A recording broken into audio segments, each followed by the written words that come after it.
Hey, I'm Lauren Summers, writer, poet, and podcast host of It's Only Up From Here podcast, a poetic and reflective series about navigating life's turning points. Welcome to the Love Letters and Books podcast, Lauren. I am so glad you're here. Thank you so much for having me, Casey. I'm actually really excited to be here. So, what the listeners don't know is that you and I have talked approximately 9,000 times a day for the last few years. So, the only thing that could make us awkward is actually sitting down and recording a podcast about things we're passionate about, because you and I talk about everything all the time for work. So, Lauren, we're just going to both take a deep breath and relax and know that we're in good company, okay? Absolutely. Perfect. So, anyone who follows me on social media knows that I am a huge fan of your podcast. I always post when you have new episodes, and I think it really applies to the experiences that my audience is going through. So, can you tell us just a little bit about your podcast, It's Only Up From Here? It's Only Up From Here is a podcast I started last year. And I like to describe it as a very poetic and reflective series about navigating life's turning points. I explore everything from the artistic journey to grief and love in all its forms, renewal, self discovery. And I really try to ground my speaking and ground my audience through candid storytelling and original poetry, reminding us that even in life's hardest moments, it's only up from here. And I end every episode with an original poem that I've written. It's something that has brought me a lot of light these days. I love hearing that, because I think sometimes we're told the things that will restore us, and we're fed these messages about what we need to do to feel better and to feel fulfilled and to feel motivated or grounded or to feel creatively served. And then it's really surprising when it's something completely different, because I know how much work goes into creating this podcast. I can only imagine. But at the same time, I really resonate with the idea that it feeds you in some way. And yeah, that looks a little bit different than the messages we're fed about what's going to make us feel good about ourselves. So I'm really glad that we're here today talking about this. And there are so many things that I want to explore with you. But the very first thing is, you are the first poet that I've invited onto this podcast. So, can you tell us a little bit about your poetry journey? Because, and I'm just going to pause and say, it's 2025, 2026, and like the idea of a poet almost in our minds is something from the time of yore, right? It's something almost historical and something that we associate with the past. But I love that you're living this and embodying it. So, can you share your poetry journey with us? So I started writing. It's so weird to say now at 30, but I've been writing for over 20 years, which sounds so like big of a number. But I started writing when I was 9 years old. I grew up always immersed in books. My mom always took me to the library growing up. Every weekend, every summer, I spent all of my time in my little nook in my room reading books. I did grow up a little bit in a bit of a rocky environment, and one thing that always served me was reading and writing. And when I was 9 years old, my parents were going through a bit of a tumultuous time in their marriage. And so I started writing a short story in my composition book at 9 about these two twin sisters, and their parents were going through a divorce. And I was writing about like their feelings, with the secrets that they would share with each other. But really, I was writing my own story and how I felt. And so that's when I first started writing, was that story. And then from there, I would start writing what I would call fake poems, where I would, like in my composition book, string together just words like maybe about flowers, about nature, about feelings, mood. And at the time, when I was like 9, 10 years old, I thought to be a poet, there had to be something like special and very tangible and concrete about what you were writing. Like, I thought a poet was like an official job profession, which is so funny to think about now. But so I would call them fake poems at the time, and I would just string together words that I found quite literally delightful. And so that was my journey as a child starting to write. Oh, Lauren, I love that you describe this early poetry writing. And what it makes me think of is the physician poet, William Carlos Williams, because he was a physician practicing, right? And yet he's one of the most prolific American poets. And what he did was it was almost like the antithesis of what you're doing, but it's like same, but different. He observed the quotidian, and it was very much the everyday, what was exactly in front of him, but he's sharing it with us through this poetic lens. And so I love the idea that as a kid, we think of artistic expression as almost like this special profession. Like we are going to be a poet and that's what we're going to be. And in my mind, it doesn't make any sense, but I'm like seeing you put on a superhero cape and like your poetry cape, like that's what you're doing. But what an interesting beginning of your journey, and I feel like I can see you writing in the journals the way you're describing it. I think it's really beautiful and very relatable probably to everyone who's listening. So how did that transform as you aged, when you're transitioning into teenage years and adulthood and deciding where to go to college and things like that?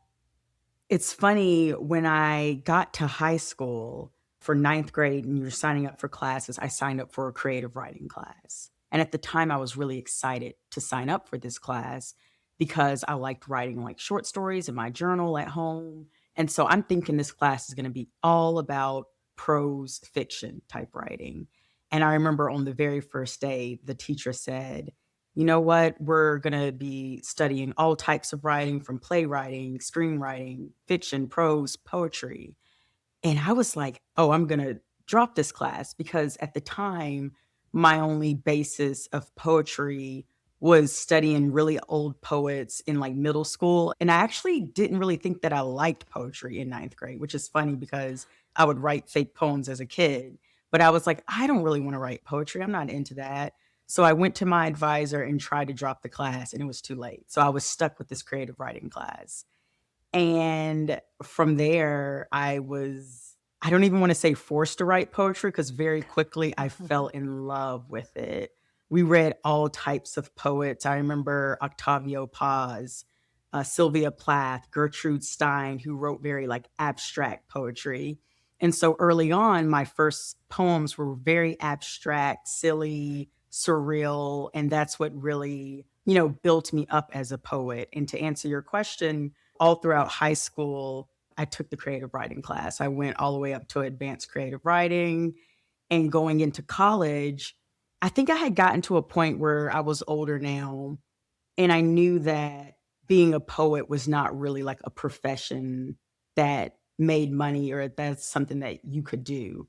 But then I went through a really traumatic and heartbreaking experience when I was, about a sophomore, junior in college, where I really struggled with my mental health, and I had really hit rock bottom, and I was struggling with a lot of depression, mood, and from that experience, I remembered thinking life is too short to major in something that you don't want, and the one thing that has always brought me joy was stories and writing and reading. And I said, you know what? I'm going to switch my major to English literature.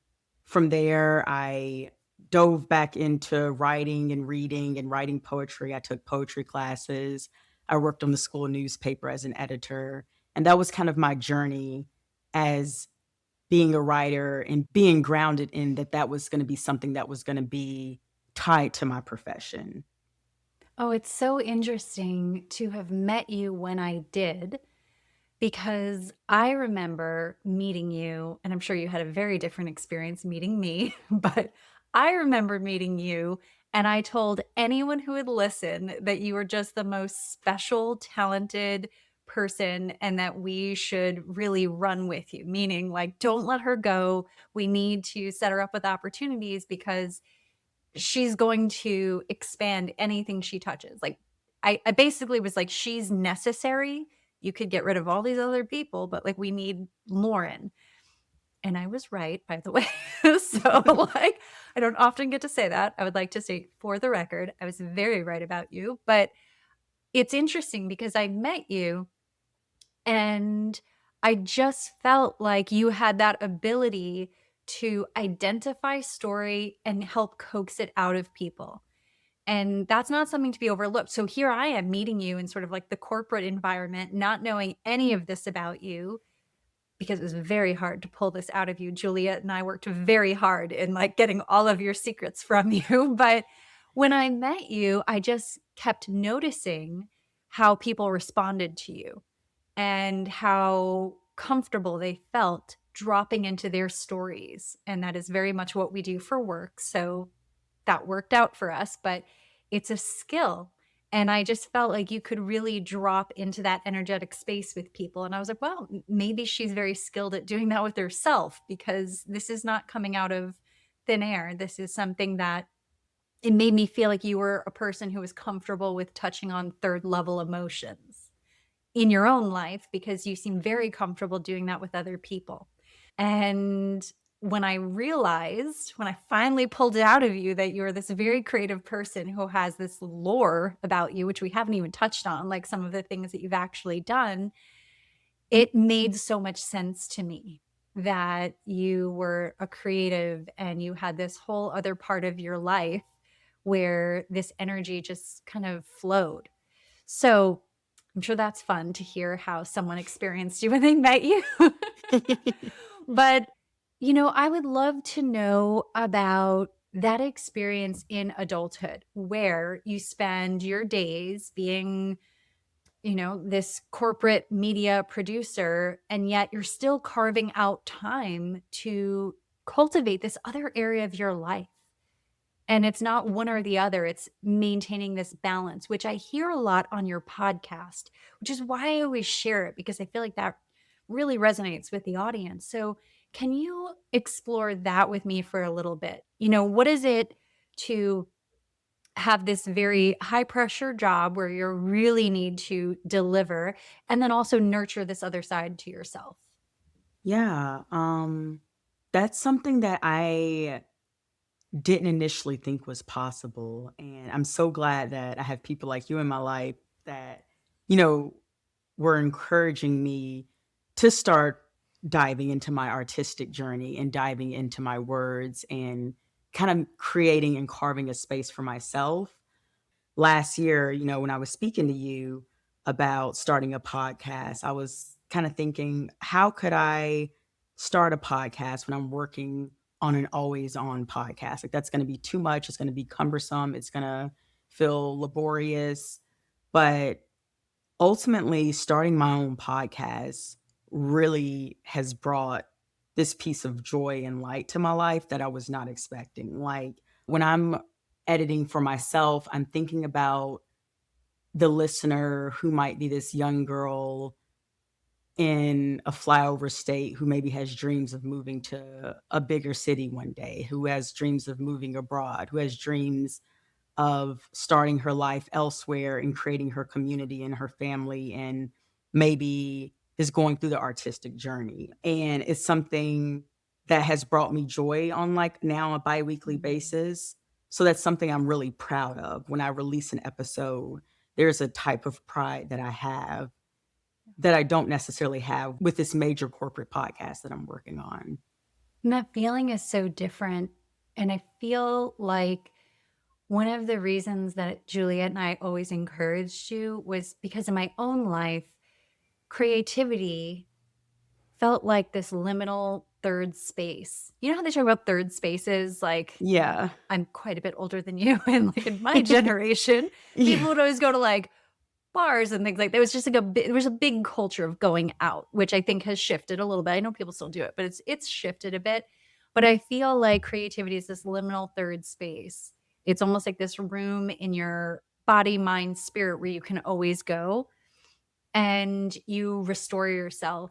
And I know in the last year for me, aside from the podcast, every night my partner and I, as we're going to bed, have been writing a story. And it's been this third space where we can almost meet, and the burdens of the day and this very difficult year that 2025 was is not invited into the conversation. And so we've almost cultivated this space at night where we get to just do this one. We're just talking about our characters, the plot, world building. We're just exploring that.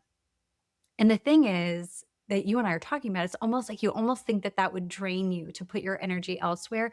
And yet it feeds you, it almost amplifies. And I feel like that's the message I would want someone listening today to hear and feel. And when you mention, that I'm thinking of this younger person who is maybe not where they want to be and they have bigger dreams and they want to do all of this. I want them to hear my podcast and feel like, oh, that's possible.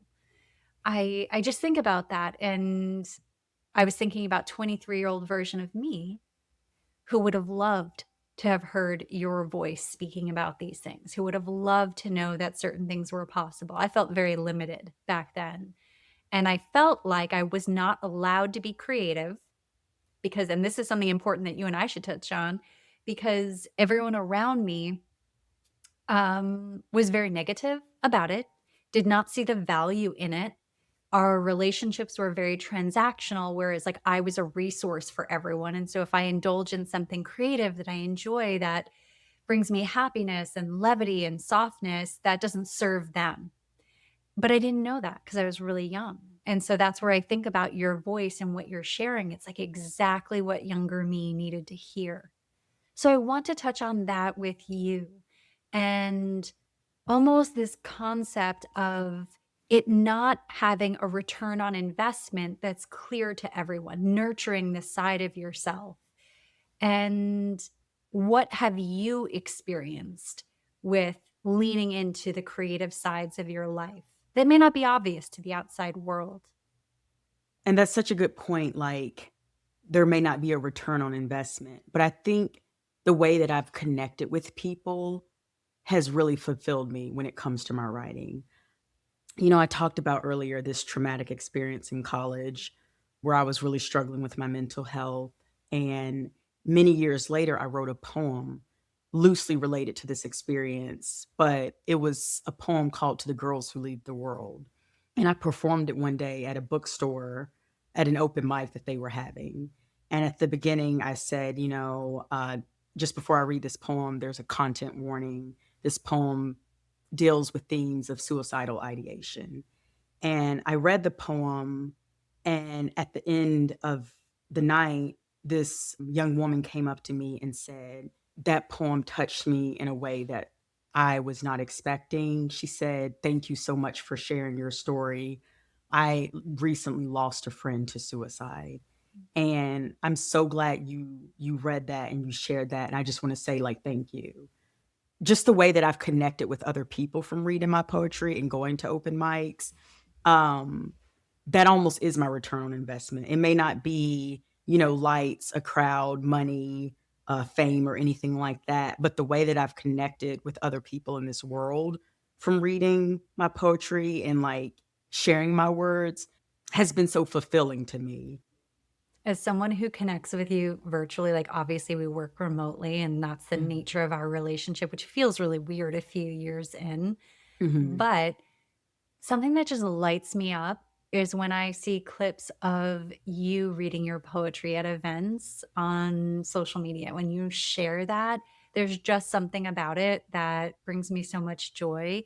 Lauren, what is it like for you to hold that space and share your writing in those settings? And the reason I'm asking you, and I want to like set the stage with this, is because for so many of the people that I invite onto the podcast, they publish their work, whether they're indie or traditional, published authors.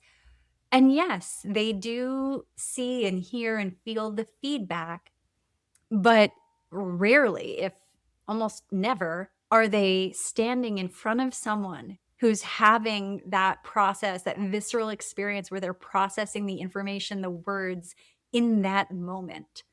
And while it might seem like, oh, that's just something I do, I've been reading poetry my whole life, Tell us, what is that like for you to stand in front of someone, share your words, and to experience it with them? Wow. That's such a big question and such a meaningful question. What does the emotion feel like? And it's funny when I think about that, I think way back to my very first experience of reading my poetry in front of an audience. I originally went to school at a college in the mountains in North Carolina. And this was during the time of 2014 when a young man named Michael Brown was killed with his hands up, unarmed by police. And so there was tons of protest in the city. I was going to so many protests where we would chant "Hands up, don't shoot." And there was one night at a protest where, to give us some context, I had joined some like writers groups on campus, and I had shared my poetry in more small settings on campus. And there was one night at a protest where this student, it was this young woman named Colette, and she was so strong and so fierce to me, and I remember she would always have, like, the megaphone at protests, and she held up the megaphone to me and asked me to read one of my poems that I had written around being a young Black woman, and that was my very first time reading a poem in front of an audience, and I remember at the time it felt so insane because I was, like, thinking to myself, "Girl, like, we're at a protest, nobody wants to hear my words," but everyone fell silent and listened, you know, and it was such a powerful moment, and I remember being so nervous, but holding my little phone up to me, and she held up the megaphone, and there's actually a picture that I still have today from that scene, and I read this poem that I had written. Just to think about what that emotion feels like every time, it feels so deep and so heavy, yet it feels so needed. From there, I started performing at other open mics in college, and I remember one of the biggest things that I would always feel for every open mic was my hands would tremble and my knees would tremble. Like, my legs used to actually shake, Casey. It was so crazy. And I remember that feeling of just the buildup, like each poet's going and they're about to call me up. I used to be really, really nervous before, during, and then after. It would just feel like this cathartic release.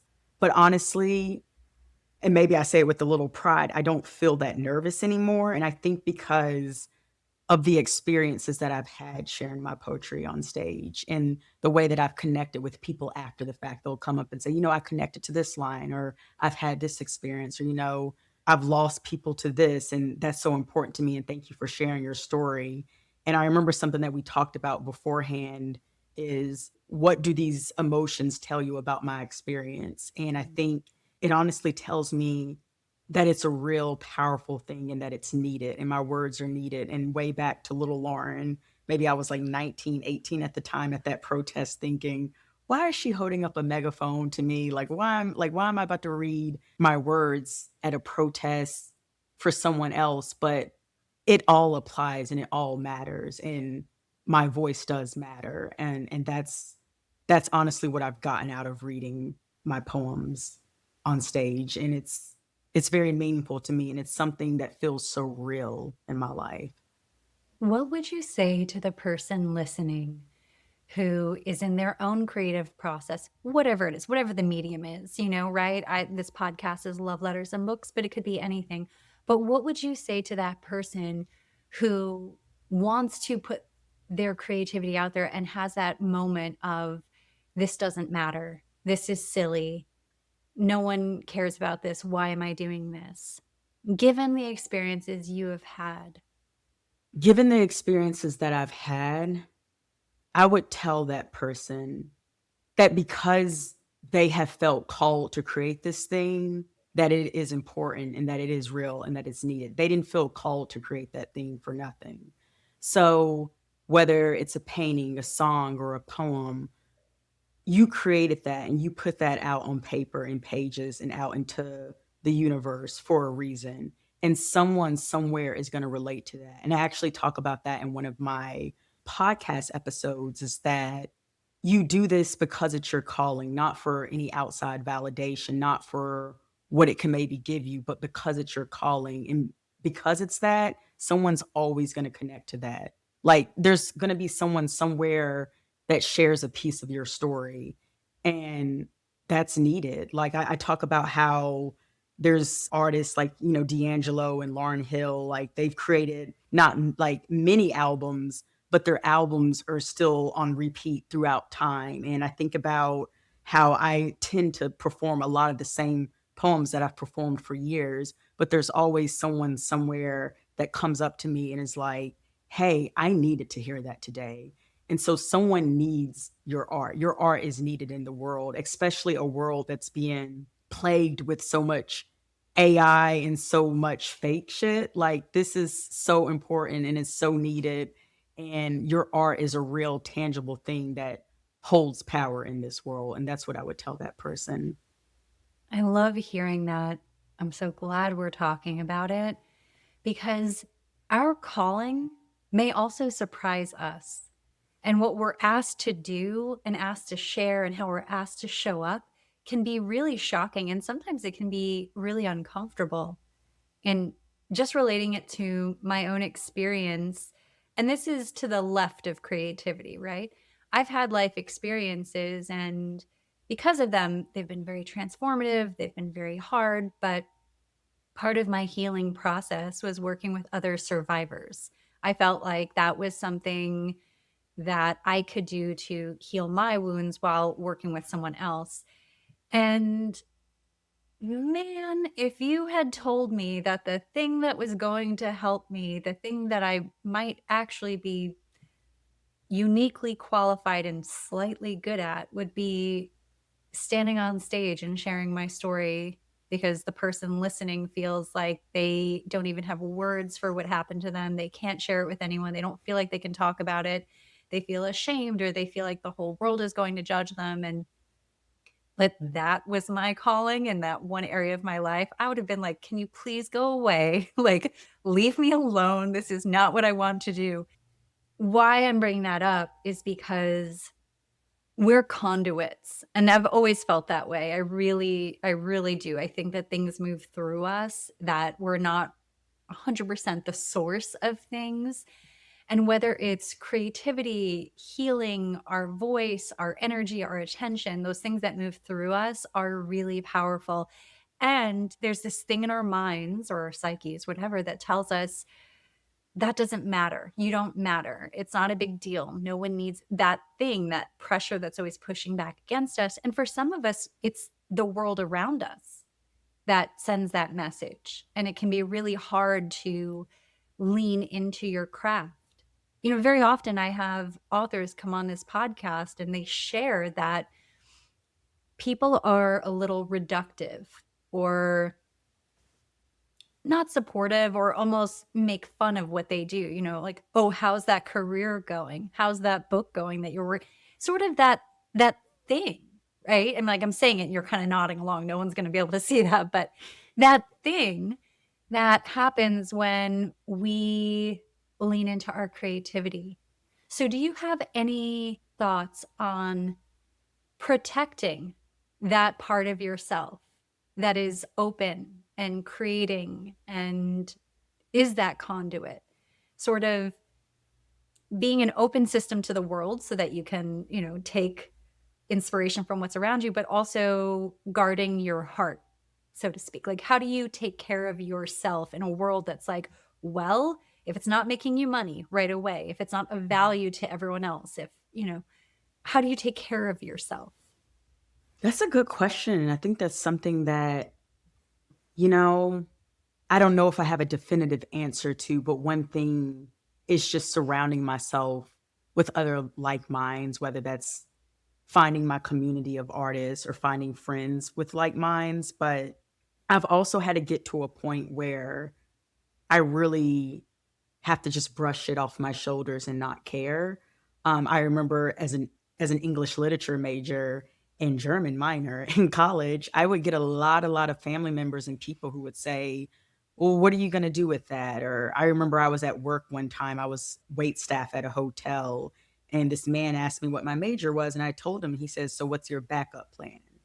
And I remember thinking, well, there is no backup plan because I always want to be in a creative career. I always am going to be a creative no matter what, whether I'm working at a corporate job or bartending or whatever. Like, I'm always still going to be an artist, a creative, and a writer and a poet. But really, I had to just get to a place protecting myself by just having this grounded energy and knowing it who I am at my core and knowing that my art somewhere somehow is needed. So I would tell anyone who feels like people around them are reductive or people aren't as supportive, you have to get to this sureness about yourself and know without a doubt that your art is important and beautiful in this world. And we live in like this capitalistic machine of like, if you're not making money, if your hobby isn't also a hustle and a grind, if you're not getting a bag off of it, it's not important, but it still is important and it's life saving. And so I've just really had I've really had to be grounded in who I am as a person and an artist. And I think that's the biggest way I protect myself.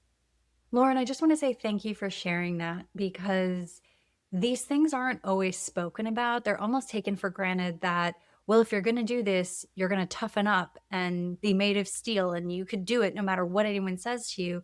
And I feel like people aren't really addressing the fact that, it's not just about muscling through life in those situations and being tough. It's also about being grounded, which I don't think is the same as being tough all the time. It's about knowing who you are and finding strength in what you do, which is a lot different than, pushing out energy to the outside world. So, to anyone listening, I hope that feels very clarifying. And I think that the grounding is very different for each of us, right? That sense of self and knowing your message and knowing your craft, like it's going to be different for everyone. So there's no real roadmap. It's about you being willing to be on that journey with yourself and trusting that. It's not easy to just muscle through. I've told you before, I've woken up sometimes in the middle of the night and have been like, oh my gosh, I can't believe I have my words and my voice out there. I'm gonna like take down everything on Spotify, Apple, wherever. Like, I'm gonna take down this podcast because that is too raw and embarrassing. How, like, why would I do that? Like, going back to what I said earlier, it's definitely not easy to have like this grounding and sureness in yourself. So I don't want to discredit anyone who's feeling like a little shaky with it, because I definitely do have moments where I'm like, what am I doing? But I know that it's necessary. Lauren, it's so funny because every time I post your podcast, just leaning into this, like making you uncomfortable and paying attention to your podcast right now. Every time I post about your podcast on social media, I actually get messages from authors who follow me because they all really resonate with your words. And so I'm just really grateful that I get to sit down and talk to you today. And it's funny because when you and I first mentioned doing an episode, we were talking about themes that we're seeing around us. And one of the themes that came up was yearning, because there's this sort of discussion in book spaces about like, where's the yearning? Bring back the yearning. I see it everywhere. So I don't think that I'm seeing a lack of it, but let's talk about that topic because I know that you have an episode coming up about yearning. Yes. Yearn. Oh my gosh. Yeah, so I do have an upcoming episode talking about yearning, and essentially to yearn is to be human. A yearning that I have is for a more rich and expansive community and more rich and expansive friendships. And so I have this episode coming up where I'm talking about yearning and yearning for a community, and really explaining how I feel like as society we're socialized to view yearning as like a deficit or a moral failure. Like, you yearn for community, you're an adult, you should already have your friendships and community around you. You should have built that years ago. But honestly, life ebbs and flows and people grow apart, people get married, people have children, people get sick, people die, like people have financial woes, like so many things happen, and where our community and friendships can shift and move over time. It's not a moral failing to feel like you need a more rich and expansive community, and that's something that I really talk about in that episode. And to yearn is showing your capacity for your heart space and for how much you can love. And you yearn for a community, you yearn for friendship. you yearn for like more platonic love, that just shows how much space you have in your heart. And that's a beautiful thing. And there's nothing to feel embarrassed about that. But at the same time, I do talk about how it is inherently embarrassing to yearn. So it's already embarrassing to yearn for like romantic love, and we feel so, ashamed at that. But to yearn for friendships, we feel even more embarrassed about that. Like society doesn't really socialize us to feel like that's normal. I love that we're talking about this because it's been an interesting journey this last year, and you've had a front row seat to my year. So I'm so sorry about that. But I think that's been something that's coming up as I've been going through so many changes the last few years. And they're not really changes I was excited about. A lot of them were forced on me because of health issues and my level of health and body and all this stuff changing and feeling like I didn't quite recognize myself. And it made it very hard to sort of recognize and connect with others. And in this last year, I feel like start to finish, 2025 has been a wallop. Like there's been beautiful parts of it, absolutely stunningly beautiful parts of it that I'm so grateful for. From January 1st until now, it has been very hard. And Mhm. one of the things that my partner and I have been talking about is that we've gone through so many changes that we feel like we are struggling showing up in community. And so there's that yearning that you're giving me language for it where we do feel really self-conscious of like, God, I don't even feel like myself anymore. How am I supposed to just like show up and chit chat with someone? Like it just, Mhm. but there's that yearning there and you do feel like you failed a little bit of like, Mhm. well, I mean, I'm at this big age and I've been pretty socially adept my whole life. It's actually been like a skill. And I just feel like it was taken away from me this last year. But Mhm. with that, I will say with yearning, one thing that I learned this year, a hard lesson that was unwelcome, but a good one, is that you're introduced to different sides of yourself Mhm. and you find support and connection in very surprising places. Like I do gratitude lists all the time, honestly, to just like keep me tethered to earth, Mhm. because basically mentally floating off into space all the time. But in my gratitude lists, I would always put you and Betsy at the top of the list of like, I don't know what I would do if I didn't have these two very strong, compassionate, understanding women who can laugh with me through like the darkest things. Mhm. And I did not know that that would happen at work, right? Like, I just did not know that that was something that would come from those relationships, and it was something that was, like, very high on the list of gratitude all year long, and so, Mhm. yeah, there's the yearning for, like, the in-person community, but it also exposed me to these relationships that taught me about myself, taught me about both of you, and that was a gift too. It's very easy to, like, overlook the gifts that are presented to you if they don't show up exactly what you pictured for yourself. Like, I think, going into 2025, I was like, "Everything's gonna be amazing. It's gonna be the best Right. year of course, I had it coming to me. I thought 2025 is gonna be the best year of my life, so I brought that on myself. But I think the gift of it is finding those connections in really unexpected places and Mhm. learning about yourself and learning about other people and being exposed to everyone's creativity. I feel like I've grown as a creative from working with the two of you, and I am just shocked. I feel like both of you dragged me through like a PhD program of creativity where like I didn't even know I was capable of certain things. And I feel like I did not know that that would come from the yearning, right? From Mhm. feeling like I was having a hard time connecting with everyone. So, yeah, just like a really roundabout way of saying like it might be surprising how things turn out and like the gift that yearning gives you that Yeah. may not be the gift you think you're waiting for. Yeah. So, I talk a little bit about that in this upcoming episode, how even through the yearning, sometimes your community is right under your nose and you don't even realize it. Like, look at the people who are currently in your network now. And like, even, especially if you live in a city where there's like delis on the corner, like the person that you see every day and chat with in the deli, like there's a community around you. And sometimes it's right under your nose and you do have to like practice gratitude in that yearning.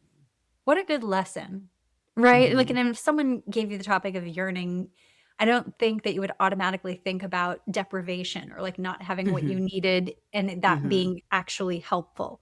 You would almost Mhm. see it as like a barrier to that. But Yeah. I think it definitely did teach me a lot this year. I do feel like I'm done with the lessons. I would Yeah. like all the lessons of 2025 to end. This is not even my conversation with you. This is my conversation with God right now. Like It's I like, could "God, I'm not a use workbook." I could use a break. I could use a Yeah. little poetry in my experience right now, but I am glad that we're talking about this because I do feel like that's almost the conversation in the book space where it's like, this isn't happening. It's like, well, are we really looking at what's in front of us? Or are we looking Mhm. for this almost rinse, wash, repeat version that we could order off a McDonald's menu of like, I'll take the number 5 of yearning versus seeing the yearning that's in front of you and like picking that up. Almost like I said, bringing it back to the beginning of our conversation, that William Carlos Williams poetry, like the observation, the quotidian, the Mhm. everyday. And maybe that yearning is encouraging us to take a closer look at what's right in front of us. And maybe Mhm. we'll see worlds within worlds there.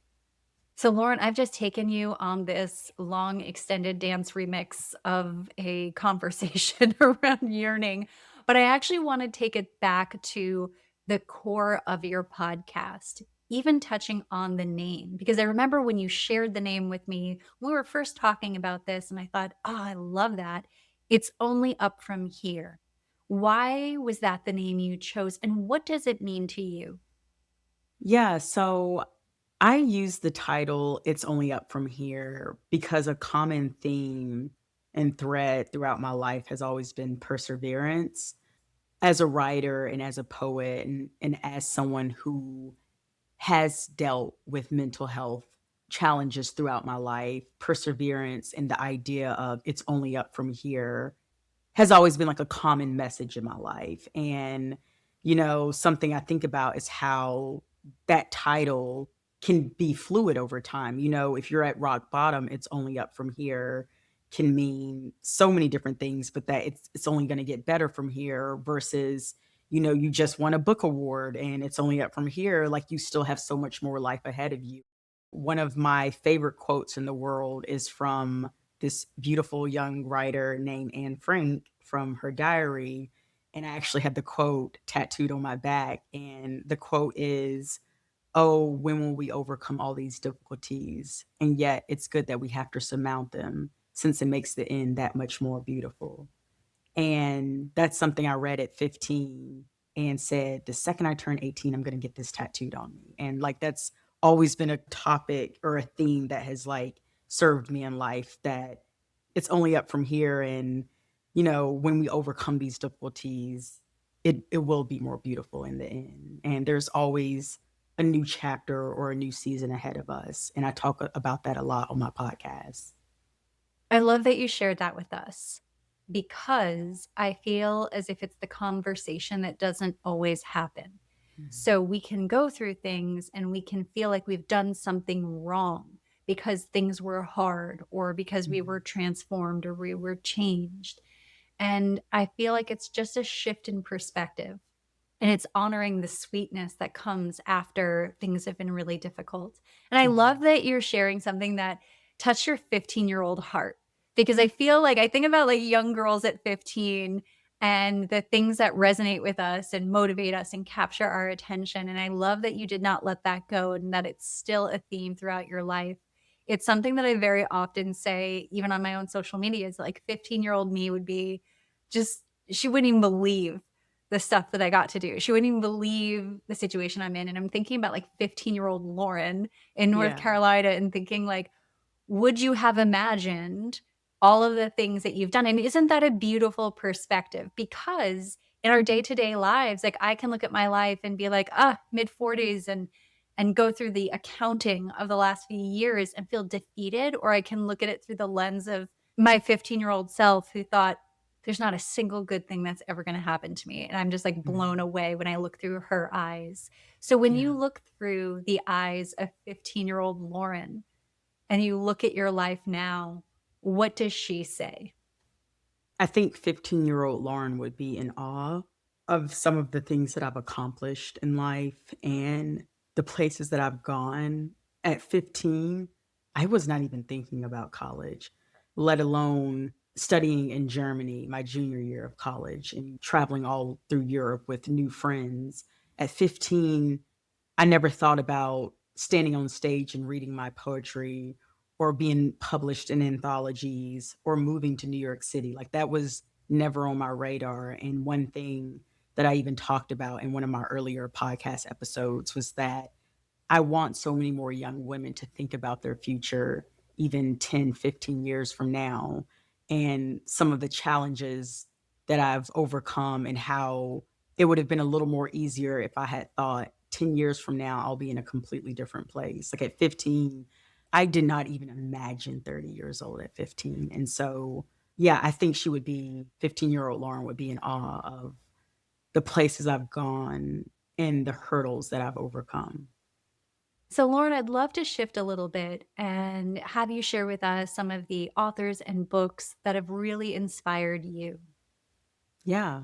Growing up, some of the big books that have inspired me, I mentioned before The Diary of a Young Girl by Anne Frank. That was something that really stuck with me through my preteen and teenhood. A lot of what she said, a lot of the feelings that she felt mirrored a lot of the feelings that I felt. And that's something that just was honestly so beautiful to me. And I have no other tattoos than that tattoo of her quote on my back. And till this day, I'm like, kind of want another tattoo, but this is the only tattoo that I've never regretted or anything like that. And I can't imagine any other words on me. So that's a huge book and a huge story that impacted me. The Awakening by author Kate Chopin. Beautiful story. That was something that I read in my late teens, early 20s, and I related so much to the protagonist, Edna, for yearning for more in her life and yearning for this romance that she had never had and yearning to dive into her art. And the end of the story, she swims off into the ocean and just doesn't stop. And just this release of all of her inhibitions, like that's something that I related to so deeply when I was reading that story. And so that's a story that or a book that's always inspired me, even the writing in it. Like I aspire to write with such beautiful prose. Sula by Toni Morrison. I love a lot of Toni Morrison's books. Her writing is just so raw and electrifying. Absolutely love Toni Morrison, and that's a author who I do honestly put up on a pedestal. I'm like her writing is phenomenal. Like I aspire to write even an inch that well.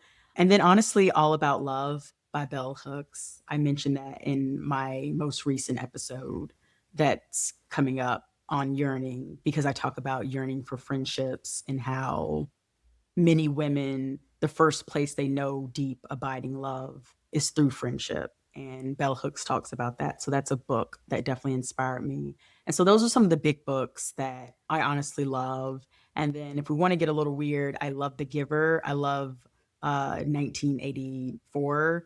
I love any like dystopian sci-fi fiction. I love writing speculative fiction. So books like that have always inspired me to just think about a world that may exist one day. I love that you think that's getting a little weird. I read like all 20 books of Ice Planet Barbarians when I was in like a depressive episode. So there you go. Like that's my level of strange and fun and weird, but I appreciate you sharing that with us. And then, Lauren, is there a book inside of you that you would like to write? Since 2021, I've been working on a memoir about my childhood home and how my upbringing shaped me. And to the point of me loving speculative fiction and sci-fi and thriller, this memoir has elements of that. And it's something that I've been working on for years now. And I don't know when I'll finish it, but it's a book that I would like to write and finish and publish one day. And it's something that I'm taking my time with as I mine these memories of my Mm. upbringing and my childhood and the things that shaped me, and it's something that I hold near and dear to my heart. Oh, I'm so excited because I feel like I'm not even thinking about the book being published, but I'm thinking about the process of Mhm, putting it together and what that feels like. It kind of goes back to what I said about what Foster and I are doing is like we have our book series that we've been writing in mhm, our heads, and it's just this beautiful third space mhm. to be creative in. And I feel like that just helps us flourish. So, Lauren, the name of this podcast is Love Letters and Books. And I always invite my guests to write and read a love letter either to their younger selves or to their readers. And I feel like you'd mentioned you have something special for us today because you have it in poetry form. So I would love to just turn the floor over to you to share your love letter with us. Thank you so much, Casey, for this opportunity. And yeah, what I'm reading today is essentially a love letter to myself. And it's a poem that I wrote a few years ago, going through a tumultuous time about hope, a time where I'll reek of hope. There will come a day that I won't think about it anymore, a day I will live once again. There will come a day where I'll look to the universe in reverence for shielding me from the path not meant for me, for all the times I pleaded for the poison that would have only ended me. There will be a day I will give in to the universe's unwavering love for me. For there will be times tears will fall in awe at the strides made in this life. There will come a night I won't grieve over that great big heartbreak, but instead revel in the fact I'm still alive. There will come a night I'll lie in the arms of that great big love and feel nothing but safe. There will come a time love will surround me and make itself known every time. And there will be days I'll step into all that I'm meant to. A day my mother won't lament and know that I'll be all right. A day I'll be running to the sun, in the sun, washed in a light so brilliant the darkness never takes me away again. A day where I'll reek of joy and love and hope. That was so beautiful, Lauren. Thank you for Thank you. sharing that with us. Thank you so much, Casey. I feel like anyone listening has that moment in their life when those were the words on their heart that they Mhm. didn't quite have. So I just really appreciate you sharing that. Thank you so much. So, Lauren, I'd love to close this episode with you letting us know where you are on the internet. I'm going to share links to all of your handles in the show notes, but how do you like for people to get in touch with you and connect with you? Yeah, thank you so much. I am streaming everywhere you can listen to podcasts at It's Only Up From Here, and you can follow me on social media on Instagram, TikTok, and YouTube at It's Only Up From Here podcast. Great. Lauren, thanks so much for being here with us and for closing out this podcast for 2025. I really appreciate it. Thank you so much, Casey, for this beautiful conversation. Thank you for listening to this episode of Love Letters and Books, a podcast for anyone who loves a good story. If you enjoyed this episode, please take a moment to follow, rate, and review this podcast on your favorite listening platform. You can find me on both Instagram and TikTok at Love Letters and Books.